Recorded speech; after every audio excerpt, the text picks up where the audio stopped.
Greetings, mortals. This is the Grand Archive. You all might be wondering what you're doing here, but hey, that's not important. What really counts is that I have someone to finally tell all the stories. Trust me, knowledge is more of a burden than a gift when you have nobody to share it with. But that time is no more. I'm so excited I can literally talk about everything.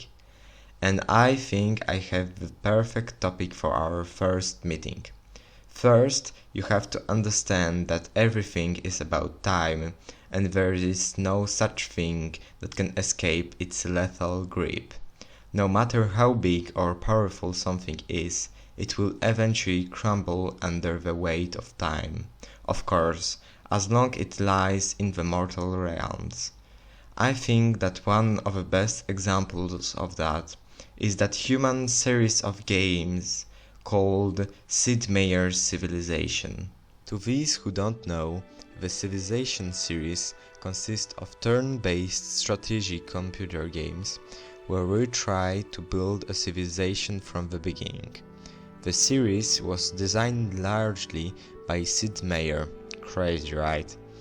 As we can read on the Civilization wiki in the newest game of the series, Civilization 6, there are 5 victory conditions corresponding to many of the major aspects of the game.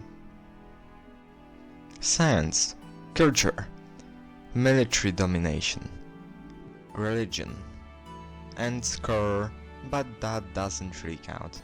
Why, you may ask? Well, it's because that victory, which by score/time, occurs when no civilization has achieved any other victory than the turn counters runs out.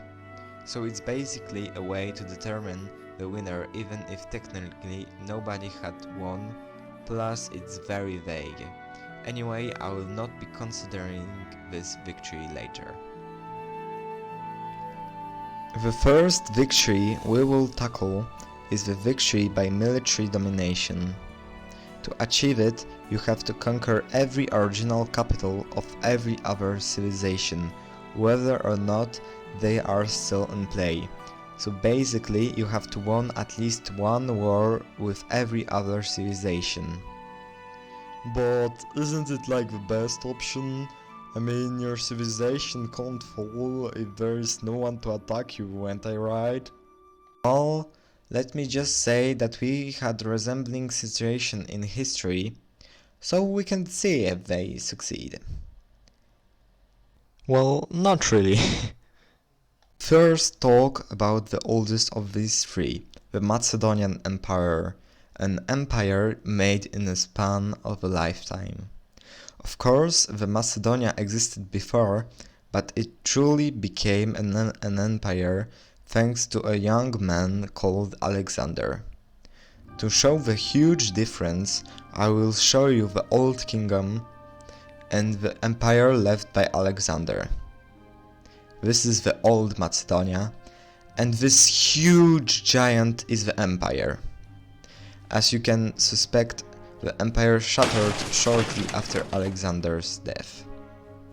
As we can read on Wikipedia, the Mongol Empire emerged from the unification of several nomadic tribes in the Mongol homeland under the leadership of Genghis Khan, whom a council proclaimed as the ruler of all Mongols in 1206. The empire grew rapidly under his rule and that of his descendants, who sent out invading armies in every direction. After that, we can read that the Mongols were just an unstoppable force and continued to conquer until 1294, when, you guessed it, they shattered. And in last but not least, we have the Roman Empire, one of the most influencing civilizations of all time. I think that all of you know it, so I'm not going to talk about it. I will just say that it also did fall. First as the Roman, and after that as the Byzantium Empire, and in both cases they have fallen very painfully. So yeah, domination is not the way. The second victory condition is by culture, and it's the time when I expose the civilization series. You remember when I said before that there are a few separate victory conditions in which I mentioned culture and religion. Well, I checked in what exactly a culture is and it surprised me. You see, the thing is that according to Wikipedia, the term culture is a word which encompasses the social behavior and norms found in human societies, as well as the knowledge, arts, laws, customs, habits of the individuals in these groups and beliefs, which mean that actually the religious victory is already in culture victory. Anyway, we will talk about the stability of a world where there is a single dominant culture. To be more precise, victory is achieved when you attract more visiting tourists from every single civilization than they have domestic tourists at home.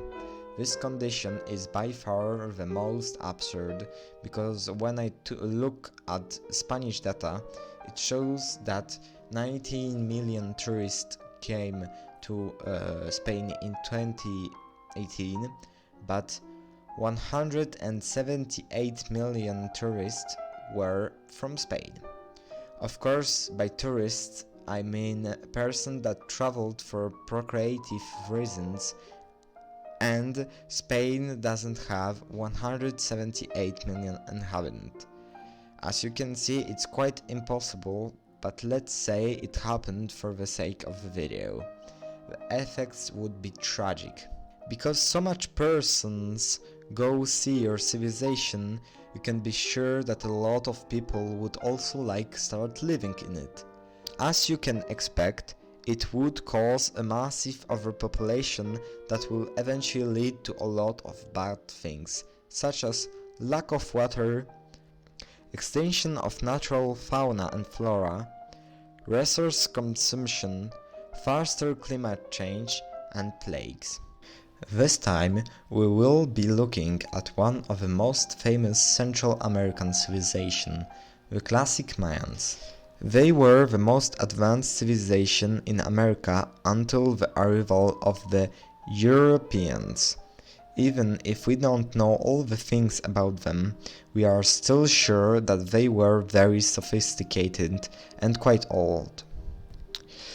Some even say that if they didn't collapse, maybe even the conquering of the new continent wouldn't be the same, because they would be quite powerful.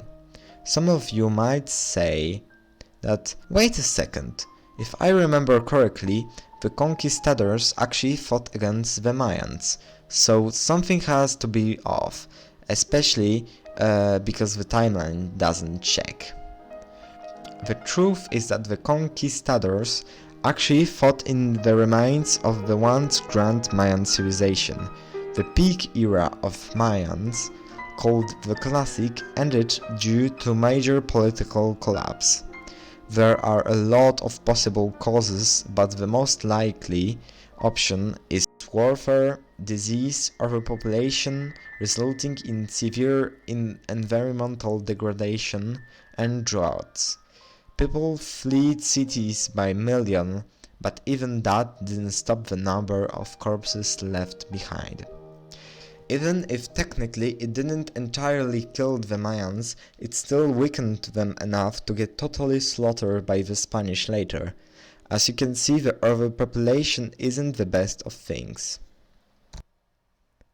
The last victory we will tackle is the victory by science.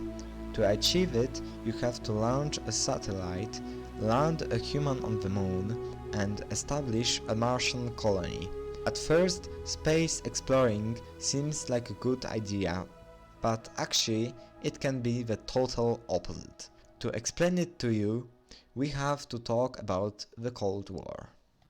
After World War II, there were only two global powers, the US and the Soviet Union. and they wanted to show who's better. They were so tremendously powerful that they agreed that a direct conflict would end all of humanity. That's why they decided to compete in other stuff like space conquering. The thing is that space exploring is really ridiculously expensive. It's estimated that the Soviet Union spent between $4.8 billion and $10.1 billion on their manned human programs. We can think that even if it's a lot of money, it shouldn't be that much of a deal. I mean, the US spent twice as much on just the Apollo mission. But you see, the USSR isn't the States. One of the many reasons of its collapse is the economy of the Soviet Union. We can presume that if they didn't put so much money in the space program, history would play differently. It's also important to mention that nowadays space conquering is a thing in which a lot of different countries are involved, not just one. I think that at this point it's quite clear that there is no escape from time. But maybe it's for the best. Think of what would happen if everything was eternal. Suddenly, you are in an endless sea of possibilities, without any borders. I'm pretty sure that you would have at first an amazing time, but also quickly you would stop caring about the moment, always chasing the next limit and always unsatisfied. I believe that it would eventually bring everyone mortal to madness. That's why I think we should accept and go with the flow of time, the ultimate creator and destroyer. Congrats on making it to the end of the video. Future videos are going to be better, I assure you. If you liked the video, please like, it will give me the motivation to do better next time. Yeah, so can we get to 5 likes? Anyway, remember to continue on your merry way. Farewell, mortals.